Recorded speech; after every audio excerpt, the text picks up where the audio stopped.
তো কি অবস্থা, কেমন আছেন? আমি ড্রামা সবুজ আর গাইজ আজকে আলোচনা করব কবে মুক্তি পাবে পুষ্পা 2 এই বিষয়টি নিয়ে। জল্পনা কল্পনার ভেতর দিয়ে মুক্তির দিন গুনছে পুষ্পা 2 সিনেমাটি। এদিকে পুষ্পা সিনেমাটির একাধিক ফাঁসোয়া দৃশ্য এবং লুক কৌতূহল বাড়িয়েছে দর্শকদের। তাদের কথা মাথায় রেখে আগামী 15ই আগস্ট মুক্তির ঘোষণা দিয়েছেন নির্মাতা।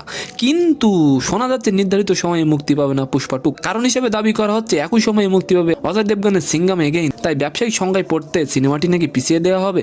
কিন্তু রাশমিকা বলেন নির্ধারিত সময়েই পুষ্পা 2 মুক্তি পাবে। রাশমিকা বলেন কোনো কিছুই পুষ্পাকে আটকাতে পারবে না।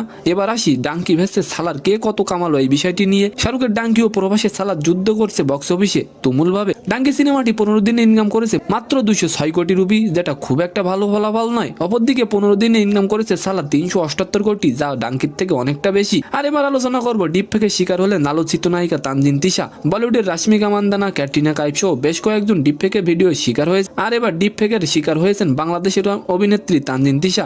29শে ডিসেম্বর বেশ কিছু পেজে ভিডিওটি প্রচার করা হয়। মূলত একটা পর্ন সাইটের কোনো এক নারীর মুখের পরিবর্তে তানজিন তিশার মুখ খাটানো হয়। তো সম্মানিত দর্শক, আজকের ভিডিওটি কেমন লাগলো অবশ্যই কমেন্ট বক্সে জানাবেন। আর ভিডিওটি যদি ভালো লাগে অবশ্যই একটি লাইক দিয়ে আমাদের চ্যানেলটিকে সাবস্ক্রাইব করে দিবেন। ধন্যবাদ।